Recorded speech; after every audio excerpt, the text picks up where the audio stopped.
2011 ஐஸ்கிரீமோட தேர்வை தொடங்குறோம். சரியா? செவி மாற்றுத்திறனாளி மற்றும் பார்வை மாற்றுத்திறனாளி பள்ளியில படிக்கிற மாணவர்களும் மாணவிகளும் அண்ணா எனக்கு ஐஸ்கிரீம் வாங்கித்தாங்க அப்படின்னு ஆசையா கேட்டதுக்காக ஒட்டுமொத்த பள்ளிக்குமே அறக்கட்டளை நிர்வாகம் ஐஸ்கிரீம் வாங்கி கொடுத்தது பலரையுமே நெகிழ்ச்சியில ஆழ்த்திருக்கு.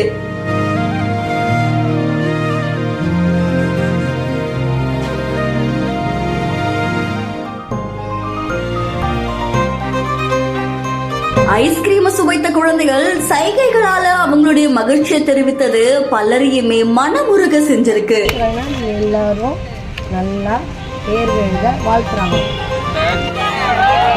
தஞ்சை மேம்பாலம் பக்கத்துல செவித்திறன் மற்றும் பார்வைத்திறன் குறைபாடு இருக்கிற மாணவர்களுக்காக அரசு மேல்நிலை பள்ளி ஒண்ணு செயல்பட்டு வருது.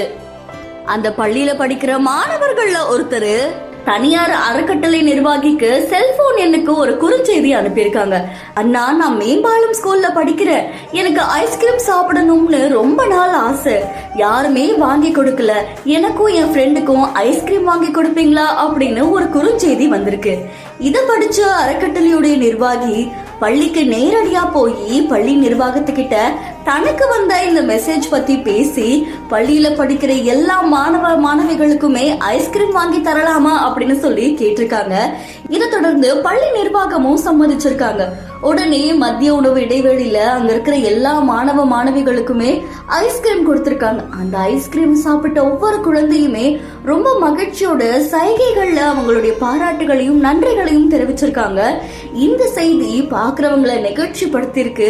அதோட அறக்கட்டளை நிர்வாகம் மூலியமா குழந்தைகளுடைய ஆசை நிவர்த்தி செய்யப்பட்டது பலரையுமே நெகிழ்ச்சியில ஆழ்த்திருக்கு.